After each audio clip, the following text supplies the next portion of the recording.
채널A 넥스트. 이어서 채널A 지진 특집이 방송됩니다. 꿈을 담는 캔버스 채널A. 짧은 시간, 많은 양의 비로 피해를 야기하는 집중호우.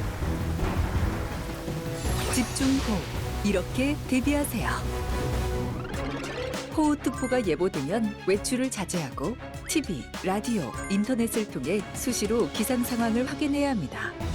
실내에서는 문과 창문을 닫고 혹시 모를 상황에 대비해 손전등과 식수 등 비상 물품을 미리 준비하는 것이 좋습니다. 실외에 있을 경우 공사장, 해안가, 계곡과 같은 위험 지역은 피하고 농촌에서는 논둑이나 물고 점검을 나가지 말아야 합니다.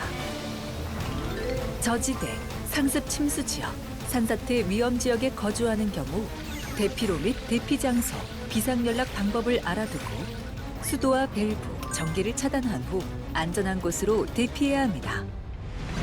운전 중 호우가 쏟아질 때에는 속도를 줄여 안전하게 운행하고 침수된 도로, 지하차도 등은 진입하지 않도록 합니다.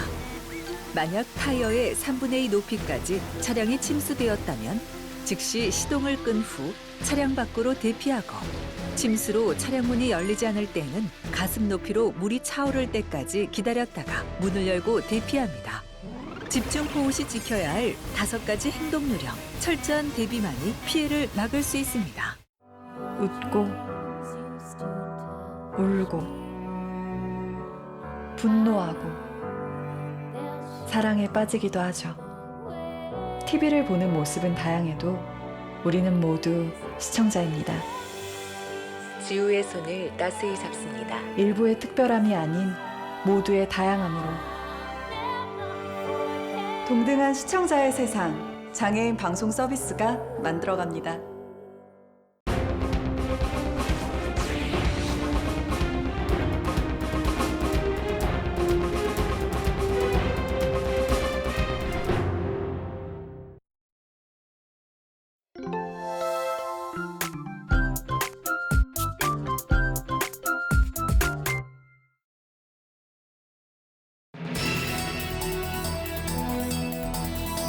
여러분 안녕하십니까? 채널A 기상특보입니다. 더 이상 우리나라도 지진 안전지대가 아니라는 사실 이미 지난해 경주 대지진을 통해 밝혀졌습니다. 철저한 대비가 필요한데요. 지진이 났을 때 어떻게 대비하고 대처해야 하는지 지금부터 자세히 알아보겠습니다. K웨더의 반기성 센터장, 채널A 남혜정 기상캐스터와 함께하겠습니다. 두 분 모두 반갑습니다. 안녕하세요. 자, 먼저 센터장님 이거 먼저 여쭤보겠습니다. 지진을 예측할 수 있으면 미리 대비할 수 있어 참 좋은데 방법이 전혀 없는지 좀 알려주시죠. 이게 이제 지진 같은 경우는 30분만 먼저 예측을 해도 엄청난 피해를 줄일 수가 있기 때문에 세계 각국은 지진 예측 연구에서 막대한 투자를 지금 하고 있습니다. 그러나 아직도 지진 예측은 거의 불가능하다는 것이 학자들의 의견이고 지진의 어떤 전조적인 현상이 없는 경우 지진 예측에 성공한 사례가 없을 정도로 지진 예측은 상당히 어렵습니다. 네, 지진이 나면 누구나 다 당황할 수밖에 없잖아요. 사전에 행동 요령을 알고 있어야 할 텐데 하나하나 살펴보겠습니다. 가장 먼저 어떻게 준비를 해야 되는지 말씀 좀 해주시죠.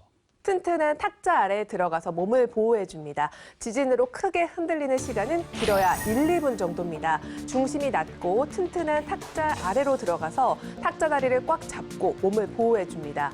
이 탁자 아래와 같이 피할 곳이 없을 때는 방석 등으로 머리를 보호해주는 게 중요하겠습니다. 그렇군요. 일단 몸을 피하는 게 첫 번째고 그럼 지진의 진동이 잦아들고 멈추면 다음에 어떻게 행동을 해야 하는지 그것도 좀 알려주시면 감사하겠습니다. 네, 가스와 전기불을 차단하는 게 무엇보다 중요한데요. 그리고 나서는 문을 열어서 출구를 확보해줍니다. 흔들림이 멈췄을 때는 당황하지 마시고 화재에 대비해서 가스와 전기불을 꺼줍니다. 또 문이나 창문을 열어서 언제든지 대피할 수 있도록 출구를 확보해야 하는데요. 흔들림이 멈추게 되면 출구를 통해서 밖으로 대피합니다. 건물 밖으로 나갈 때도 꼭 지켜야 할 사항이 있는 걸로 알고 있는데 어떤 사항인지 좀 알려주시면 감사하겠습니다. 나가는 길에 떨어진 유리나 기와나 간판 등을 주의해야 하면서 소지품으로 몸을 보호하면서 보다 침착하게 대피해야 합니다. 건물과 담장에서 최대한 또 멀리 떨어져서 가방이라든가 손으로 머리를 보호하면서 대피하는 것이 좋습니다. 밖으로 나왔어요. 그런데 이제 어디로 대피하느냐가 이제 문제인데 시청자 여러분들께 관련 정보를 좀 알려주시면 많은 도움이 될 것 같습니다. 네, 이런 재난에 대해서 대피하는 요령이 참 생소하실 것 같습니다. 우선은 넓은 공간으로 대피합니다. 떨어지는 물건에 주의하면서 신속하게 운동장이나 공원 등 최대한 넓은 공간으로 대피해 주시고요. 이동할 때는 차량을 이용하지 않고 걸어서 대피하는 거 꼭 기억하셔야 됩니다. 올바른 정보에 따라서 행동하는 게 무엇보다 중요한데요. 이 대피 장소에서는 안내에 따라서 질서를 지켜줍니다. 지진 발생 직후에는 근거 없는 소문이나 또 유언비어가 유포될 수가 있으니까 라디오나 또 공공기관의 안내방송 등이 제공하는 정보에 따라서만 행동하는 게 중요하겠습니다. 그러니까 지진이 났을 때 우리가 집에 있을 수도 있고 직장에 있을 수도 있고 또 야외 활동을 했을 수도 있는데 이 장소에 따라 행동 요령이 다 다를 것 같습니다. 그때 어떻게 행동을 해야 되는지 좀 말씀해 주시면 감사하겠습니다. 네, 그렇죠. 일단 뭐 사무실에 있을 때는 책상 아래로 우선 피해야 합니다. 사무실엔 뭐 컴퓨터 본체라든가 모니터 등 무거운 물건들이 많기 때문에 다칠 위험이 크거든요. 그래서 사무실 책상 아래로 들어가서 몸을 웅크리고 책상 다리를 꼭 잡고 몸을 보호하는 게 필요합니다. 만일 이제 학교에 있다면 역시 학교에서 책상 아래로 피하는 것이 좋습니다. 책상 아래로 들어가서 몸을 웅크리고 책상 다리를 꼭 잡고 몸을 보호하고 있다가 흔들림이 멈추면 선생님의 안내에 따라 질서를 지키면서 운동장으로 대피합니다.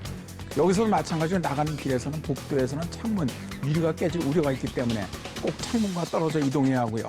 계단을 내려갈 때는 난간을 잡고 침착하게 이동해야 합니다.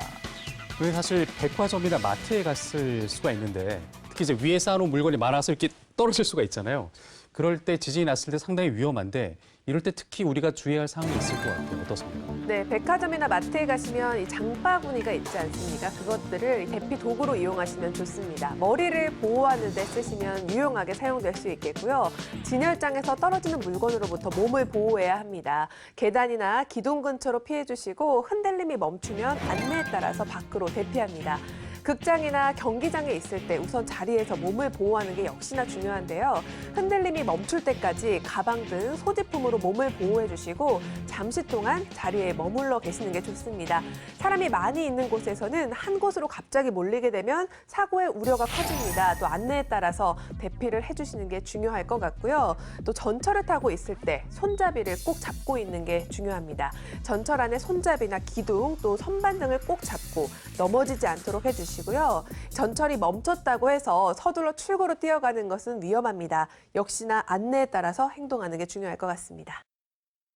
그런데 이제 지진이 났을 때 우리가 차를 운전하고 있을 때도 있잖아요. 사실 생각하면 좀 아찔한데 또 그럴 때 대비 요령이 있을 것 같은데 어떻게 생각하십니까?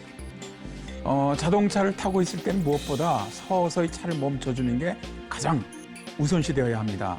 비상등을 켜고 서서히 속도를 줄여 도로 오른쪽에 차를 세우고요. 혹시 모를 긴급 차량을 위해서 도로의 중앙 부분을 비워두셔야 합니다.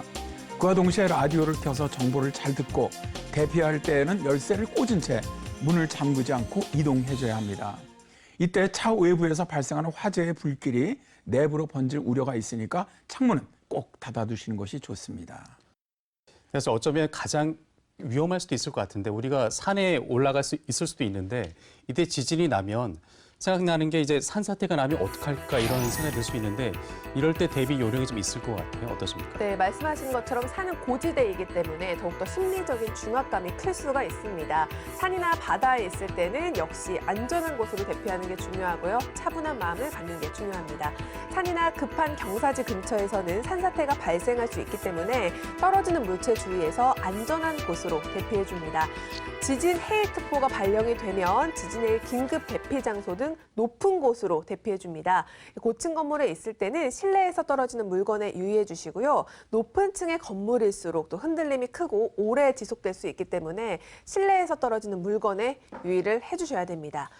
네, 오늘 두 분 말씀 잘 들었습니다. 규모 6.0의 지진도 언제든 한반도에서 일어날 수 있다는 게 많은 전문가들의 진단입니다. 만일의 사태에 대비해서 대비 요령을 잘 익혀두시면 좋을 것 같습니다. 지금까지 시청해주신 여러분 고맙습니다.